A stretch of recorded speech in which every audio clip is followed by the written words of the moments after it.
Nama saya Surya Kristeni Giawa, semester 6 Teologi B. Saat ini saya akan menyampaikan hasil laporan baca buku yang berjudul Kehidupan di Timur Tengah Kuno tahun 3100 hingga 332 sebelum Masehi. Buku ini ditulis oleh Daniel Chesnell yang merupakan guru besar sejarah di University of Oklahoma.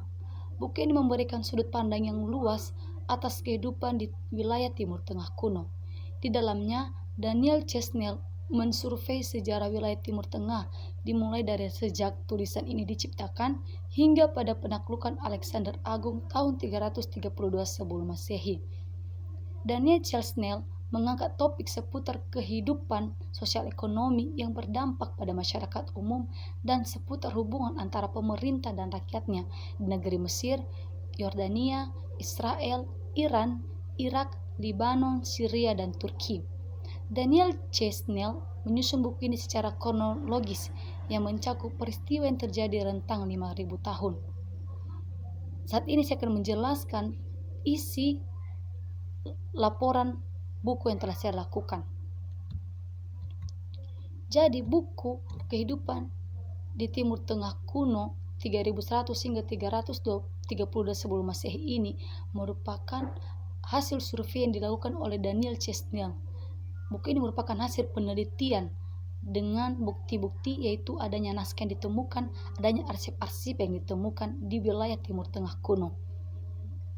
Wilayah Timur Tengah kuno yang dimaksud dalam hal ini adalah negara-negara Iran, Irak, Turki, Syria, Libanon, Israel, dan Mesir. Sistem pencaharian masyarakat mayoritas wilayah Timur Tengah kuno ini adalah bercocok tanam dan beternak. Hal ini mengakibatkan banyak perpindahan penduduk yang terjadi demi mendapatkan lahan yang diairi air atau yang diairi sungai.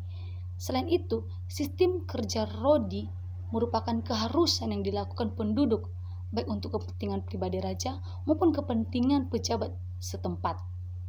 Sistem perbudakan juga banyak terjadi di wilayah Timur Tengah kuno. Budak-budak ini berasal dari orang-orang yang ditangkap kemudian dijual, misalnya dijual di Mesopotamia, dan juga budak-budak ini merupakan orang-orang tawanan perang serta orang-orang yang tidak mampu melunasi hutangnya kepada pemiliknya.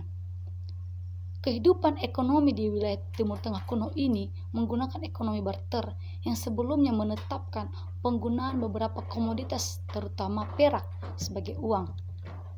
Kehidupan ekonomi ini semakin berkembang di perkotaan dan menjadi lebih kompleks. Sistem barter ini digunakan di sepanjang sejarah Timur Tengah kuno. Transisi ke ekonomi uang terjadi secara bertahap dan tak terperhatikan. Beberapa benda biasa pun digunakan sebagai alat pembayaran.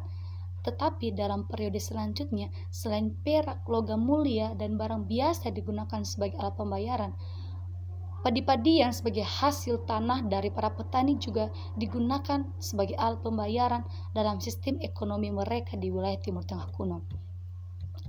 Kehidupan politik yang terjadi di wilayah Timur Tengah kuno ini adalah kehidupan politik yang dilakukan oleh raja-raja, pemerintah, dan orang-orang yang memiliki status yang tinggi, sehingga membuat orang-orang yang berada di bawah mereka tertindas dan tak jarang juga menjadi para pekerja yang tidak diberi upah. Sistem politik di wilayah Timur Tengah kuno ini dilakukan oleh pemerintah, lebih memberikan keuntungan kepada pemerintah. Artinya, sistem kehidupan politik ini lebih memberikan kepuasan kepada para pemerintah. Misalnya, pajak yang diharuskan kepada para pekerja dan kepada masyarakat yang ada di wilayah itu. Tanah milik para petani pun diperas oleh raja. Bahkan raja mempunyai hak untuk menjual tanah para petani. Selain itu, keuangan penduduk pun diatur oleh raja, baik itu harga penjualan tanah maupun pajak yang diharuskan bagi penduduk. Selanjutnya, kehidupan sosial yang terjadi di wilayah Timur Tengah kuno ini terhadap kota-kota di sekitarnya tergambarkan kurang baik karena setiap pemerintah yang berkuasa di wilayah tertentu menjalin hubungan dengan pemerintah kota lainnya, tetapi dengan tujuan untuk kepentingan diri sendiri. Misalnya, kehidupan sosial melalui jalur perdagangan dan pembangunan kapal-kapal di laut, kanal-kanal di laut. Selain itu, Alat pembayaran digunakan seperti perak, logam, koin. Hasil padi masyarakat juga menghasilkan relasi dengan penduduk desa dan kota lainnya. Kehidupan sosial ini menggambarkan bahwa masyarakat kalangan bawah semakin tidak mempunyai keadilan dan hak untuk membela diri mereka terhadap kehidupan di luar. Meskipun demikian, di samping itu juga ada perempuan-perempuan yang diberikan kebebasan untuk beraktivitas. Artinya, ada juga perempuan-perempuan dalam kehidupan sosial tidak dibatasi gerak mereka. Selanjutnya, bagaimana kehidupan spiritual? Kehidupan spiritual keagamaan masyarakat di wilayah Timur Tengah kuno ini cenderung lebih kepada penyembahan dewa-dewa atau dewi-dewi yang mereka percayai.